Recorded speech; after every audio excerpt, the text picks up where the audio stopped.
আমার ব্রাশ করতে মনে থাকে, আমার টুথপেস্ট চিনি আমি, কিন্তু আমি মেসওয়াক করতে পারি না। আমার ঘরে টেবিলও আছে, খাটও আছে, সোফাও আছে, ডাইনিং টেবিল চেয়ার সব আছে, প্লেট বাটি সব আছে, কিন্তু একটা দস্তরখান নেই। যেটা নবীর সুন্নত কেবল ওইটা নাই, যেটা রসুলের সুন্নত কেবল ওইটা নাই, আর সব আছে। বেঈমান যতগুলো ডিজাইন দিছে সবটি কষ্ট করে হইলো কিনছে, সবগুলো। এক ঠেলাওয়ালা রিস্কাওয়ালাও মনে করে যে একটা ডাইনিং টেবিল না হইলে, 10 জনের লগে চলতে হইলে এখন ডাইনিং টেবিল 6খান চেয়ারও যদি করে না তাই তো মানুষে কি তা করবো, সমাজে চলতে তো হইব, ঠিক কিনা বলি না আমরা এমন? তাইলে বোঝা গেল বাপ, সমাজে চলার জন্য তুমি ঋণ কইরা কষ্ট করে হলেও তো কত কিছু রোজগার করো, ব্যবস্থা করো, কিন্তু আল্লাহর ভালোবাসা কোথায়? রাসূলুল্লাহ সাল্লাল্লাহু আলাইহি ওয়াসাল্লামের সুন্নাত মহব্বত, ভালোবাসা, এই সম্পর্কে একটা গুরুত্বপূর্ণ মূল নীতি আল্লাহ পেশ করছে। মহব্বত সম্পর্কে, ভালোবাসা সম্পর্কে। কি সম্পর্কে বলেন? ভালোবাসা।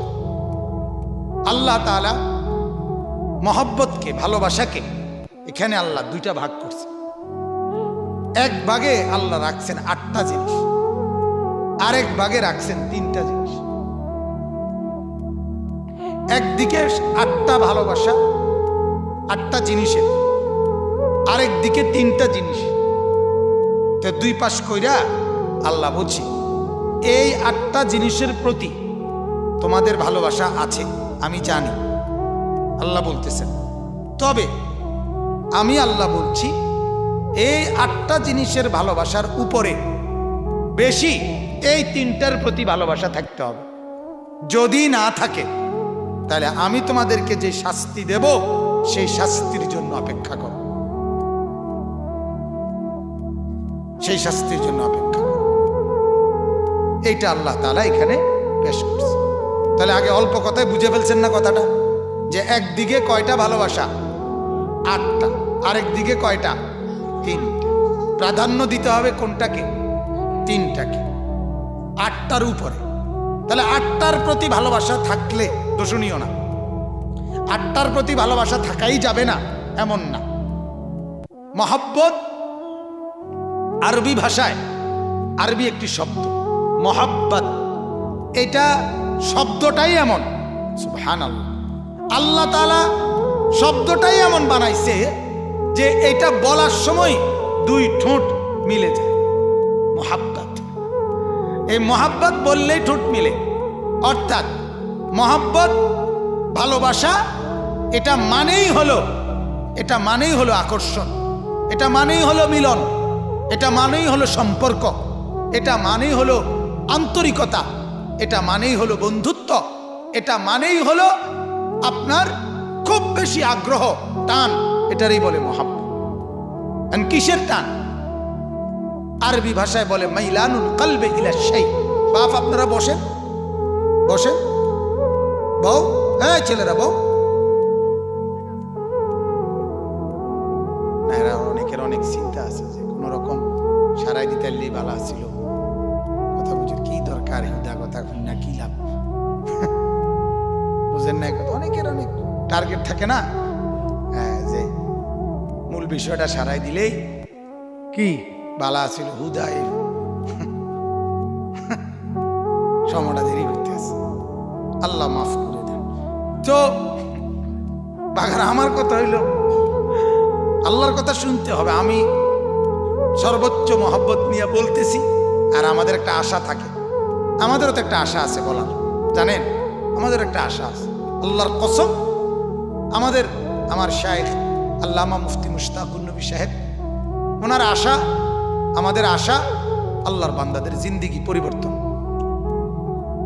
নির্দিষ্ট কোনো টাকার অঙ্ক পূরণ করার জন্য, টার্গেট পূরণ করার জন্য, যে এত টাকার টার্গেটে ওয়াজ, এত টাকার টার্গেটে নামছি মাঠে, কথা বুঝছেন কিনা? এত টাকার রেট ধরছি নিজের, যে এত টাকার রেটে না হইলে আমি নাই, কথা বুঝছেন? আল্লাহর কসম, এই ফিকিরে, এই ময়দানে না। একটা টার্গেট হলো জিন্দেগির পরিবর্তন। আলহামদুলিল্লাহ, প্রতিদিন আমরা অনুভব করি, প্রতিদিন অনুভব করি যে যুবক ছেলে পেলে বদলায়, জড়ায় ধরে ধরে বদলায়, জিন্দিগি পাল্টায়। আলহামদুলিল্লাহ একটা ফলাফল আছে আমাদের, নাইলে এই কষ্ট করতাম, এত দূর থেকে দৌড়াদৌড়ি করতাম, এ আজকে এখানে কালকে এখানে। সেদিন আমি গত 6 তারিখ শরীয়তপুর গেছি, বিশ্বাস করেন, ওই পদ্মা নদীর ওই পারে মাহফিল, 2টা মাহফিল শেষ করে ওইখানে রাতের 3টায় ফেরিঘাটে আসছি। ফেরিঘাটে আসার পরে ফেরি বন্ধ, সকাল 9টা পর্যন্ত 6 ঘন্টা একটানা এই গাড়িতে নদীর পারে, ঠান্ডা কারে কয়, বাতাস তো নদীর পারে, এই বৈশা রয়েছি, ফেরি পাইনি। ওই পারে আইসা যখন কুমিল্লা আসছি, আরেক মাহফিলে যাওয়ার টাইম হয়ে গেছে, আবার ছুটছি। মাঝে মাঝে বিবি বলে, রসিকতা করে, আমার বিবি আমার অনেক সময় কয়, আপনি তো আমার ঘরের মেহমান, আপনি তো আমার ঘরের মেহমান। প্রতিদিন জিজ্ঞা, আজকে দুপুরে ভাত খাবেন, ডেইলি জিজ্ঞাসা করি, প্রতিদিন আর সকালে জিজ্ঞাসা করি। তাহলে জিন্দিগির একটা স্বপ্ন আছে বাজান, আপনাদেরকে বদলানো, আমরা বদলে যাওয়া, এই ছেলেগুলো নামাজি হওয়া, চরিত্রবান হওয়া, দিনদার হওয়া, এটা একটা আশা নিয়েই আমরা আলহামদুলিল্লাহ। আমরা আশাতে একবারে ব্যর্থ এমন না, বলেন আলহামদুলিল্লাহ। এজন্য হতাশ হই না, বলতে থাকি ছেলেদেরকে, প্রতিদিন আমার বয়ান শুনে তাই দেখবেন, এতে প্রতিদিন একই কথা। হতাশ হই না আমি, হতাশ হইলে তো আর লাভ হইল না, ঠিকই না বলেন না? যদি বললাম না আর হইতো না, তো তাহলে তো শেষ না, বলতে থাকা। 950 বছর নবী নূহ বলার পরেও তো উনি হতাশ হয় না, ঠিকই না বলেন? তায়েফের বাচ্চারা পাথর মারার পরেও নবীজি বদদুয়া দেয় না, বদদুয়া দিছে না, আল্লাহ নবী বলছে আল্লাহ মাফ করে দেন।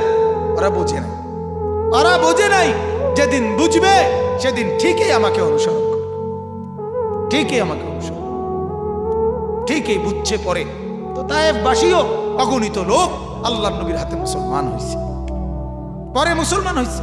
খন্দকের যুদ্ধ, রাসূলুল্লাহ সাল্লাল্লাহু আলাইহি সাল্লামের 3য় যুদ্ধ, খন্দকের যুদ্ধ, বিজয়ের মেন নায়ক কারিগর ছিল তায়েফের একজন মুসলমান। তায়েফের একজন লোক খন্দকের যুদ্ধের সময় মুসলমান হয়েছিল, তার কৌশলের কারণে মুসলমানদের বিজয় লাভ হয়েছে। তারা নবীজি ওই সময় বদদুয়া দেয় নাই, পরে আইসা সেটা কেমন কাজে লাগছে, বলেন আলহামদুলিল্লাহ।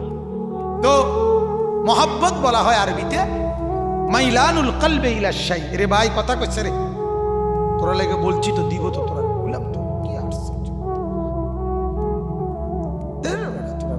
বিচার আছে নাই তোমরা লেগে তো জান্ডা দিয়ে কইলাম। তো আল্লাহ নবী সাল্লাল্লাহু আলাইহি সাল্লাম বলেন, আরে না, আরবিতে মহব্বত বলা হয় মাইলানুল কলবে ইলা শাই, কোন জিনিসের প্রতি অন্তর ঝুঁকে যাওয়া। কি ঝুঁকা? কথা বলেন আবার, যে কয়জন শুনতেছেন আপনারা বলেন, বাকিরা এমনি অপেক্ষা করুক, অসুবিধা কি? অন্তর কি হওয়া? ঝুঁকে যাও, ঝুঁকে যাও, অন্তরের ঝুঁক, অন্তরের আগ্রহ কোন জিনিসের। এখন কোন জিনিসের প্রতি অন্তর ঝুঁকে যায়, আরবিতে বলে, ওলামা মুহাদ্দিসিনরা বলে 4 কারণ। কোন জিনিসের প্রতি মহব্বত হয় 4 কারণ। 1 নাম্বার হলো জামাল, সৌন্দর্যের কারণ। 2 নাম্বার হলো কামাল, আভ্যন্তরীণ গুণাবলীর কারণ, চরিত্রবান, শিক্ষিত, ভদ্র, সভ্য, মার্জিত, এরকম আভ্যন্তরীণ গুণের কারণ। 3 নাম্বার হলো ইহসান, না কারাবাত। 3 নাম্বার হলো, 3 নাম্বারটাই বলি, ইহসান, অর্থাৎ দয়া, দান। কেউ কাউকে দান করলে, দয়া করলে, সহযোগিতা করলে খুব সে তাকে ভালোবাসে, পছন্দ করে, ঠিক কি না বলেন? আর 4 নাম্বার হলো কারাবাত, আত্মীয়তার সম্পর্কের কারণে একজন আরেকজনকে কি করে? ভালোবাসে। সে আমার মা, সে আমার বাবা, সে আমার দাদা, তিনি আমার শ্বশুর, তিনি আমার শাশুড়ি, উনি আমার চাচাতো ভাই, উনি আমার মামাতো ভাই ইত্যাদি কারণে মানুষ তাকে কি করে? মহাব্বত। তাহলে কয়টা হইল? সৌন্দর্যের কারণে, আভ্যন্তরীণ কামাল মানে অভ্যন্তরীণ যোগ্যতার কারণে। 3 নাম্বার দয়া, দান, ইহসান এর কারণে। 4 নাম্বার কারাবাত, আত্মীয়তার সম্পর্কের কারণে, কারাবাত ঘনিষ্ঠতার কারণে। এই 4 কারণে ভালোবাসা হয়, মহাব্বত হয়, মহাব্বত হয়। তো এই 4টা কারণ এই মহাব্বত হয়। তাইলে মহাব্বতের ক্ষেত্রে 4টা জিনিস দেখতে হয়। তাইলে আমরা দেখব যে যেখানে 3টা জিনিসের কথা বলছে এগুলোতে এগুলো কেমন, আর ওই 8টাতে কেমন। আগে তর্জমাটা শুনে ফেলেন, তাইলে সুবিধা। কথাটা মনে আছে কিনা? একদিকে কয়টা? 8টা। আরেক দিকে কয়টা? আল্লাহ তাআলা বলেন, কুল, হে নবী আপনি বলুন, ইনকানা আবাউকুম, যদি তোমাদের আবা বাবা দাদা, এই 1 নাম্বার বাপ দাদা। 2 নাম্বার ওয়া আবনাউকুম, সন্তানাদি কি? 3 নাম্বার ইখওয়ানুকুম, ভাই বেরাদর, ভাই বোন। 4 নাম্বার আজওয়াজুকুম, স্ত্রী, স্ত্রী হলে স্বামী, স্বামী হলে স্ত্রী। 5 নাম্বার ও আশিরাতুকুম, তোমাদের সমস্ত নিকটাত্মীয়, আত্মীয়। এই যে চাচা, মামা, ফুফা, খালু, শালা, দুলাভাই, হ্যাঁ, শ্বশুর শাশুড়ি, এগুলো আত্মীয় না? এরা। তাহলে 1 নাম্বার বাবা দাদা, 2 নাম্বার সন্তানাদি, 3 নাম্বার ভাই বেরাদর, 4 নাম্বার স্ত্রী, 5 নাম্বার আত্মীয় স্বজন। কয়টা হলো বলেন? 6 নাম্বার ওয়া আমওয়ালুন ইকতারাফতুমুহা, যে টাকা পয়সাগুলো তোমরা নিজে কষ্ট করে জমা করেছো, তোমার উপার্জন, এগুলোর প্রতি মানুষের কি আছে? ভালোবাসা আছে। একটা টাকাও যাতে নষ্ট না হয়, একটা টাকাও যেন হারায় না যায়, একটা টাকাও যেন ক্ষতি না হয়, এটা মানুষ চায় না? কথা বলেন না? ভালোবাসে। এই 6। 7 অতিজারাতুন তাখশাউনা কাসাদাহা, তোমাদের ব্যবসা, ব্যবসা বাণিজ্য, যেটাকে তোমরা এরকম ভালোবাসো যে সর্বক্ষণ তোমরা ভয়ে থাকো এটা নিয়ে ক্ষতিগ্রস্ত হয়, এজন্য এটার প্রতি খুব মনোযোগী থাকো। মানে অর্থাৎ বহু ব্যবসায়ী আছে যারা জাত ব্যবসায়ী এবং ব্যবসা আন্তরিকতার সাথে করে, তারা নিজেদের বহু খুশি, আনন্দ, ফুর্তি, আহ্লাদ সব কিছু ত্যাগ করে ব্যবসাটা ঠিক রাখার জন্য।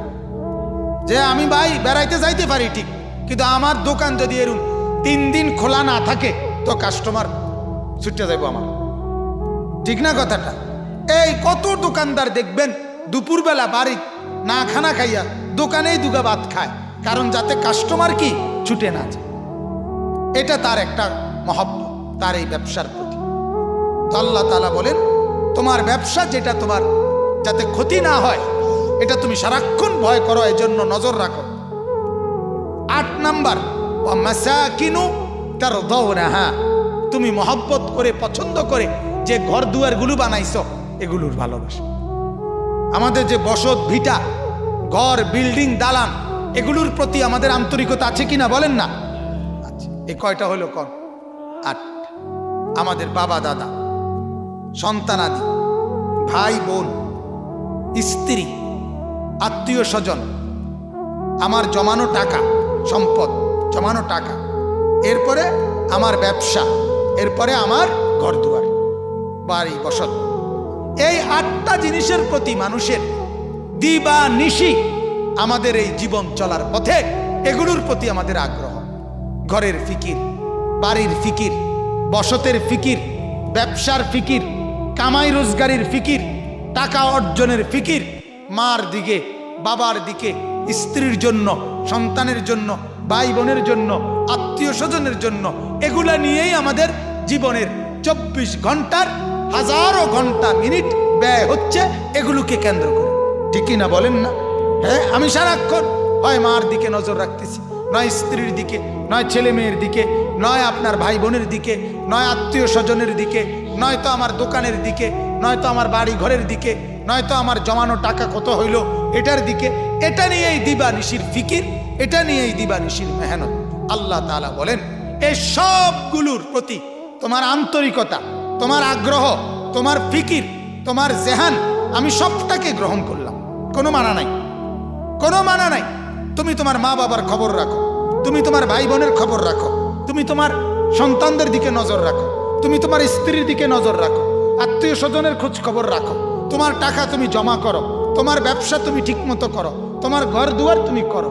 তবে আল্লাহ বলেন আহাব্বা ইলাইকুম মিনাল্লাহি ওয়া রাসূলিহি ওয়া জিহাদিন ফি সাবিলিহি। তিনটা জিনিস এই 8টার উপরে সর্বাবস্থায় রাখবা। 1 নাম্বার আল্লাহর ভালোবাসা, 2 নাম্বার রসুলের ভালোবাসা, 3 নাম্বার আল্লাহর রাস্তায় নিজের জান মাল কোরবানি করার ভালোবাসা। তোমার 8টার জায়গা থাকুক, আমি মানা করছি না, আল্লাহ বলে, কিন্তু এর উপরে থাকবে আল্লাহর ভালোবাসা, রাসূলুল্লাহর ভালোবাসা এবং ওয়া জিহাদিন ফি সাবিলিহি, আল্লাহর রাস্তার জিহাদ, আল্লাহর রাস্তায়, আল্লাহর জন্য, আল্লাহর দ্বীনের জন্য যদি জান চায় দিতে রাজি, যদি মাল চায় দিতে রাজি, এটার নাম আল্লাহর রাস্তার জিহাদ। দোনোটাই দিতে রাজি। আমি জান চাইলেও দিতে রাজি, আমি মাল চাইলেও কি দিতে রাজি, দিতে রাজি। তাইলে এই 3 জিনিস আল্লাহ পাক বলে এগুলো তোমার 8টার উপরে থাকবে। তোমার ব্যবসা, তোমার সম্পদ, তোমার বেচা কিনা, তোমার বসত ভিটা, তোমার মা বাবার খোঁজ খবর, স্ত্রী সন্তানের খোঁজ খবর, তোমার ভাই বন্ধুর খোঁজ খবর, আত্মীয় স্বজনের খোঁজ খবর, সবকিছুর উপরে এই 3 জিনিস উপরে থাকবে। এরপরে আল্লাহ তাআলা বলেন যদি এটা না করো, এইবার এই যে কথাটা আমি বললাম, একদিকে 8টা আরেক দিকে কয়টা বলেন না, আল্লাহ বলে যদি 8টার উপরে এই 3টা না থাকে, 8টার চাইতে যদি এই 3টাকে বেশি না ভালোবাসো, ফাতারাব্বাসু, আল্লাহ বলেন ফাতারাব্বাসু, তাইলে অপেক্ষা করো। আচ্ছা, আমরা যেরকম দুনিয়াতে বলি আচ্ছা আচ্ছা আইবা তো আইবা কে, আচ্ছা অন্তর দিয়ে গে লাগা আর আইতা না, আমরা আর লাগতো না, এই রোড দিয়ে আর তুমি যাইতা না, হ্যাঁ আচ্ছা আইয়ো। এই আল্লাহ বলে ফাতারাব্বাসু, তাইলে বান্দা অপেক্ষা করো, আচ্ছা মনে রাখো, হাত্তা ইয়াতি আল্লাহু বিআমরিহি, আমি আল্লাহর আদেশ আসা পর্যন্ত তুমি মনে রাখো, আজ যেমন গোটা দুনিয়া আমি চালাই, অচিরেই তোমার কবরে আমি নেব, অচিরেই তোমাকে হাসরের মাঠে আমি তুলব, অচিরেই হাসরের মাঠে তোমার বিচার আমি করব, মিজানের পাল্লায় তোমার জিন্দেগির আমল আমার পক্ষ থেকেই মাপা হবে, ফুল সিরাত তোমাকেই পার হইতে হবে। তখন তুমি বুঝবা আমি মাওলা কি জিনিস, আমার কথার গুরুত্ব কি জিনিস। অচিরেই টের পাবে, যখন বান দিয়া ফিরুমো তখন বুঝবো। বান দিয়া আমার শায়েখ আল্লামা মুফতি মুশতাকুন নবী সাহেব হুজুর বলে যে মাঝে মাঝে মানুষ যেমন রাগ করে, বলে এমন ফিডা ফিডুমো তোর বাপ দাদার নাম ভুললে যাবি, কয় কি না, কথা বলেন না। আল্লাহ কোরআনে বলছে বান্দা আমারে ভুলে গেছো তো মনে রাখিস একদিন আমি তোর এমন শাস্তি দেব যেদিন তুই তোর নিজের নাম ভুলে যাবি, নিজের নাম ভুলে যাবি।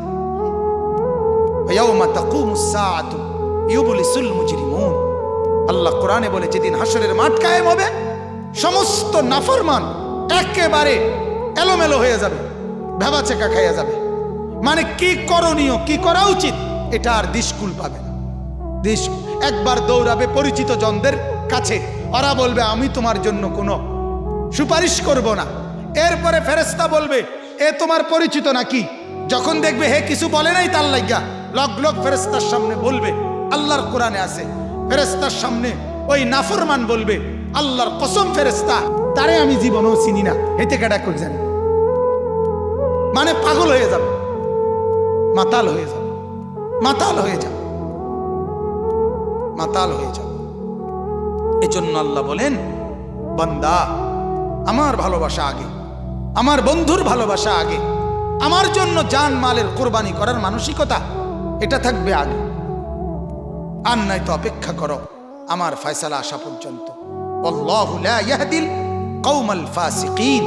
আল্লাহ তাআলা বলেন, মনে রেখো আমি আল্লাহ কোন পাপী, কোন নিকৃষ্ট পাপীকে, ফাসিককে, ফাসিক বলা হয় যে কবিরা গুনাহ করে, যে কবিরা গুনাহ করে, আল্লাহ বলেন আমি তাকে হেদায়েত দেই না, আমি তাকে জান্নাতের রাস্তা দেখাই না, আমি তাকে জান্নাত দেই না, আমি তাকে কল্যাণ দেই না, আমি তাকে হেদায়েত দেই না। মনে রাখেন তোমরা যারা, আমরা যারা, বাজান এটা মনে রাখেন, বিড়ি খাওয়ার পরে, মিথ্যা বলার পরে, চুরি করার পরে, জিনা ব্যভিচারের দৃশ্য দেখার পরে, গান বাদ্য নাটক সিনেমার পরে, অশ্লীলতার বেহায়াপনা, বেপর্দা মা বোনদের পরে, এর পরেও যারা খানা পিনা, বাড়ি দালান বিল্ডিং এগুলো করতেছে, আল্লাহ বলে আমি কিন্তু তোমার দিকে এগুলো দেখি না, আমি তোমার পরোয়া করি না, তোমাকে আমি পথ দেখাই না। তো বলে এতে চলতে আছে, খাইতেছে, আরে খানা এটা, এটা কোনো বিশেষ কিছু না। আল্লাহ বলে কুত্তার দিকে তুই চাইবিয়ে না, কুত্তাও তো খায়, তুই শুয়োরের দিকে না চাইবি, শুয়োরও তো খায়, সাপ বিচ্ছুর দিকে তুই চাইবিয়ে না, ওটিও তো খায় বেটা জানোয়ার। তুই বাদ কতটি খানারে নিয়ে মনে করছ জীবনের কামিয়াবি? তুই বাদ কয় বেলা, কয় প্লেট ভাত খাইছ বেটা? কয় বেলা কয় প্লেট ভাত খাইছ? হ্যাঁ, আমার জানোয়ার যা খায় তুই জীবনে তা খাইছ? তাইলে আল্লাহু লা ইয়াহদিল কওমাল ফাসিকিন। আল্লাহ বলে কোন ফাসিককে আমি পথ দেখাই না। এই পথ মানে জান্নাতের পথ, এই পথ মানে আলোর পথ, অর্থাৎ নুয়াল্লিহি মা তাওয়াল্লা। কোরআনে আছে আমার রসুলের পথ যে ছেড়ে দেয়, আমার নেককার বান্দাদের পথ যে ছেড়ে দেয়, আল্লাহ বলে আমি তাকে, তার এই উল্টা পথ আমি এটাতেই তাকে চালাইতে থাকি। ঠিক আছে, বাদ দুগাই তো খাইবি, আচ্ছা খা, মারতে চা, কথা শুনতি না তো বাদ দে, শুনিস না, বা খাইয়ে যা, বাদ খাইয়ে যা। ওয়া নুসলিহি জাহান্নাম। আল্লাহ বলে আমি তোকে একদিন জাহান্নামে পৌঁছাবো। ওয়াসাআত মাসীরা। সেদিন বুঝবি বান্দা জাহান্নাম কত নিকৃষ্ট ঠিকানা, জাহান্নাম কত নিকৃষ্ট ঠিকানা। ইন্নাহা সাআত মুস্তাকাররাম ওয়া মুকামা। এটা বড় সর্বনিকৃষ্ট ঠিকানা। হায় ভাইয়া, এটা বুঝতে শিখেন। তাইলে অতএব আল্লাহর ভালোবাসা ইমানদারের কলিজা, মেন আমার আল্লাহকে আমি ভালোবাসি। তাইলে এবার আপনারা বলেন, আমি রাসূলুল্লাহকে ভালোবাসি, আমি আল্লাহর রাস্তায় জান মালকে ভালোবাসি। এখন আমাদের ব্যবসা, আমাদের সম্পদ উপার্জন, আমাদের বসত ভিটা, আমাদের মা বাবা আত্মীয় স্বজন স্ত্রী সন্তান পালতে গিয়ে আমাদের নামাজ ছুটে যায়, রোজা ছুটে যায়, জাকাত ছুটে যায়, হজ ছুটে যায়, জিকির ছুটে যায়, কোরআন তিলাওয়াত ছুটে যায়, হালাল রোজগার ছুটে যায়। তাইলে আল্লাহকে ভালোবাসি? কথা বলেন না। আল্লাহকে ভালোবাসি। জীবন চলতে গিয়ে, ঘর সাজাইতে গিয়ে, নিজের চেহারা সুরত সাজাইতে গিয়ে প্রতিনিয়ত রাসূলুল্লাহ সাল্লাল্লাহু আলাইহি ওয়াসাল্লামের সুন্নাত আমাদের থেকে ছুটে যায়। ছুটে যায় কিনা বলেন না? আমার ব্রাশ করতে মনে থাকে, আমার টুথপেস্ট চিনি আমি, কিন্তু আমি মেসওয়াক করতে পারি না। আমার ঘরে টেবিলও আছে, খাটও আছে, সোফাও আছে, ডাইনিং টেবিল চেয়ার সব আছে, প্লেট বাটি সব আছে, কিন্তু একটা দস্তরখান নেই। যেটা নবীর সুন্নত কেবল ওইটা নাই, যেটা রাসূলের সুন্নত কেবল ওইটা নাই, আর সব আছে। বেঈমান যতগুলো ডিজাইন দিছে সবটি কষ্ট করে হইলো কিনছে, সবগুলো। এক ঠেলাওয়ালা রিস্কাওয়ালাও মনে করে যে একটা ডাইনিং টেবিল না হইলে, 10 জনের লগে চলতে হইলে এখন ডাইনিং টেবিল 6 খান চেয়ারও যদি করে না তাই তো মানুষে কি তা করবো, সমাজে চলতে তো হইব। ঠিক কিনা বলি না আমরা এমন? তাইলে বোঝা গেল বাপ, সমাজে চলার জন্য তুমি ঋণ কইরা কষ্ট করে হলেও তো কত কিছু রোজগার করো, ব্যবস্থা করো, কিন্তু আল্লাহর ভালোবাসা কোথায়? রাসূলুল্লাহ সাল্লাল্লাহু আলাইহি ওয়াসাল্লামের সুন্নাত কোথায়? সুন্নাত কোথায়?